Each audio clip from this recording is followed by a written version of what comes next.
বিয়ে করলেই কি নষ্ট ছেলেরা ভালো হয়ে যায়? মানে তুই বলতে যাচ্ছ বিয়ে করে কি নষ্ট ছেলেদের ভালো করা সম্ভব? এক্স্যাক্টলি। ও মা, মোটেই না। মোটেই না। তুমি একটা গোলাপ ফুল দিয়ে বিল্ডিং বানাইতে পারবা না। তুমি একটা কলা গাছ দিয়ে বিল্ডিং বানাইতে পারবা না। ম্যাটেরিয়াল কোনোদিন চেঞ্জ হয় না।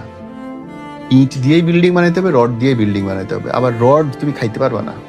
মানুষ তার কোর কোনোদিন ভোলে না, ভুলতে পারে না, বদলায় না, বদলাইতে পারে না। জিন আমাদের শরীরে যেটা লেখা আছে, আমার বাপ দাদা 14 গোষ্ঠী থেকে আমি যা পাইছি, যে শিক্ষা, যে আচার ব্যবহার, কিছুতেই সেটা যাবে না। আমি এরকমই, মানো না মানো আমি এরকমই। তুমি যদি মনে করো বিয়ে করে আমাকে হেভি বদলাই দিবা, আমার ভালোবাসা দিয়ে আমি তোমাকে বদলাই ফেলবো, বইন তুমি নিশ্চিত থাকো তুমি ভুল করতেছো, তুমি গাঁজা খাইছো। সরি এইভাবে বললাম, বাট এটা রিয়ালিটি। মানুষ বদলানোর জিনিস না। যে যা তাই থাকবে, হয় লুকাবে, না হয় তুমি ধরতে পারবে না।